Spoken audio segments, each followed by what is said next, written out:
In 539 BC, Cyrus the Great freed 40,000 slaves and carved the first declaration of human rights into a clay cylinder. That cylinder now sits in the British Museum, and Iran has been demanding it back for decades. That single object tells you everything about the war happening inside this country right now. There are two Irans. One is ancient, a civilization that built empires, wrote poetry that still moves people to tears, and administered 50 million people with tolerance and law before Rome existed. The other Iran is a modern state, revolutionary, defiant, and armed, exporting missiles and ideology across the Middle East. The question every analyst gets wrong is which one is the real Iran? And today we're going to answer that, not with opinions, but by following the evidence from 2,500 years of history, straight into today's nuclear negotiations, street protests, and proxy wars. Stay with me, because the answer is going to challenge what you think you know. If you are new here, this channel covers history not as a list of dates but as a living force shaping today's headlines. Hit subscribe before we go any further.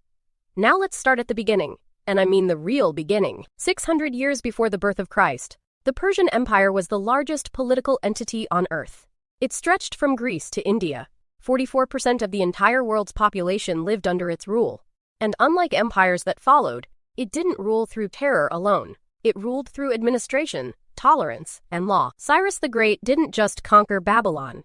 He walked in and freed its people. He let Jews return to Jerusalem. He let every conquered people keep their gods, their customs, their identity.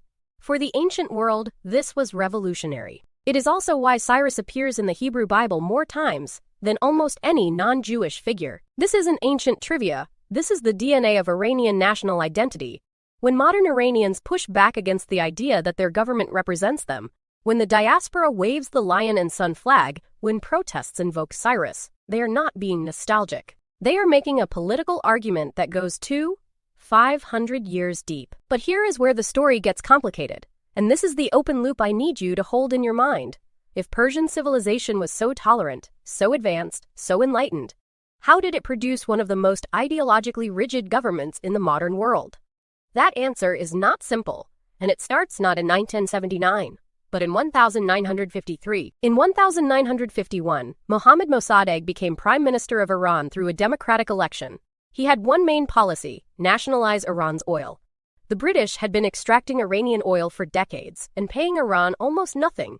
Mossadegh said, simply, this is our oil, and our people should benefit from it. In 1953, the CIA and British intelligence launched Operation Ajax.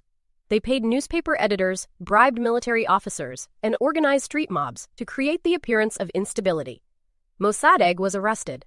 The Shah, a monarch, was reinstated and handed full control. Western governments called it protecting their interests. Iranians called it what it was, a theft. The Shah's regime ran SAVAK, one of the most feared secret police forces in the world. Torture, disappearances, surveillance. This was the government that the United States called its ally.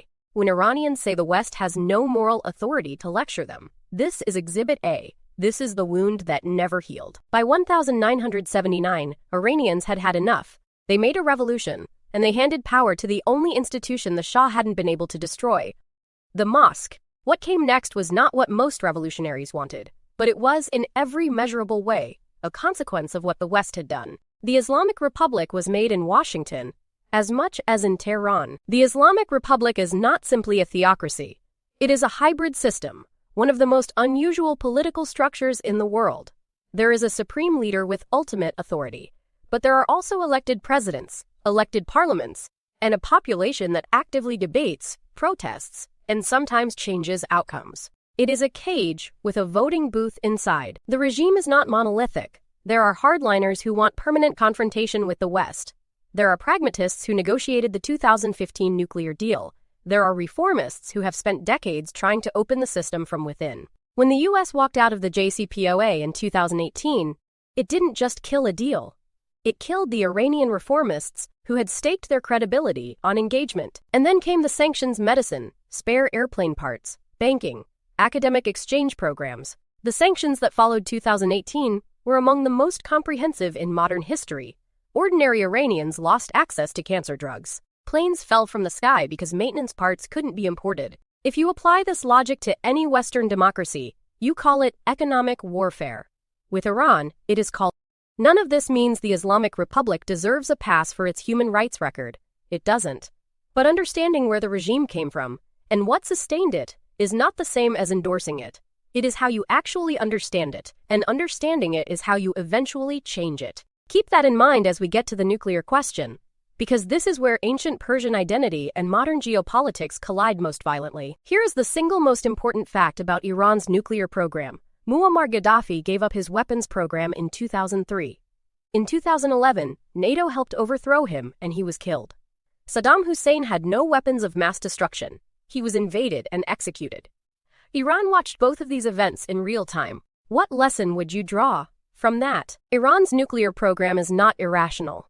It is arguably the most rational strategic choice available to a nation in its position, surrounded by nuclear-armed neighbors, targeted by the most powerful military alliance in history, and denied the conventional security guarantees that other U.S. allies receive. The program is insurance, and the premium is paid by ordinary Iranians through sanctions. But here is where the ancient Persian identity comes back in. Iran's leadership does not just frame the nuclear program in strategic terms. They frame it in civilizational terms, as a great power's right to stand as an equal among great powers. The same way Darius claimed universal kingship. The same way the Achaemenid Empire demanded tribute, not because it needed it, but because it was demonstrating hierarchy. So ask yourself, is Iran's nuclear program about survival or about prestige? The honest answer is both, and that is what makes it impossible to negotiate away with sanctions alone.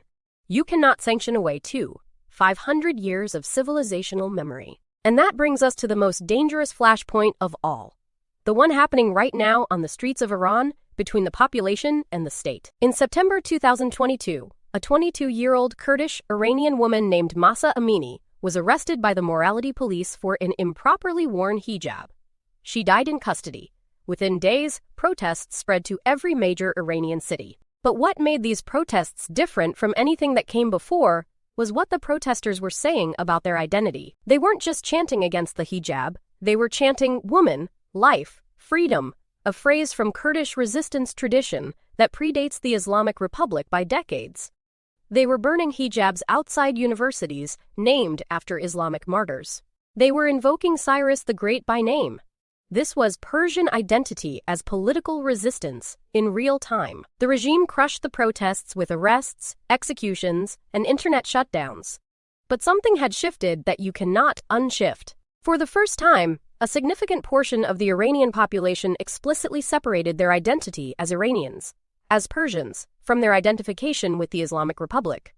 That separation is not just political, it is civilizational, and it cannot be put back in the bottle. If this episode is making you see Iran differently, that is the point. Hit like so this reaches more people who need to hear it, and stay with me, because we're in the final stretch, and I want to give you the one framework that actually makes sense of everything we've covered.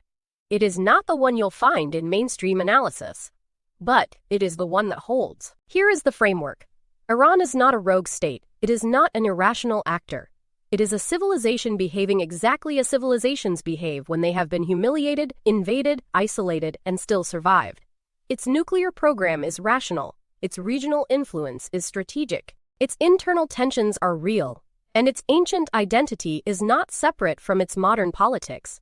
It is its modern politics. The question for the next decade is not whether Iran will change. It will, because all civilizations change, and the generation that took to the streets in 2022 will not simply disappear.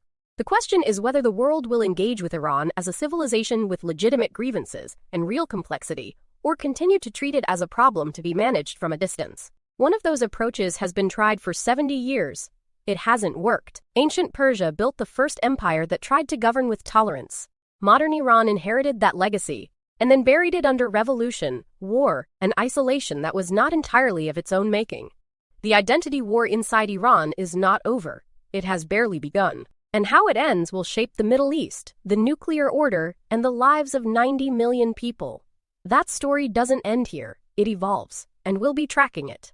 If you want to go deeper on any piece of this, the JCPO, the diaspora, the Mahsa Amini movement, drop it in the comments and we'll build the episode around it. Subscribe to the channel and turn on notifications so you don't miss where this goes next. Because in geopolitics, the next move is always the one that matters most.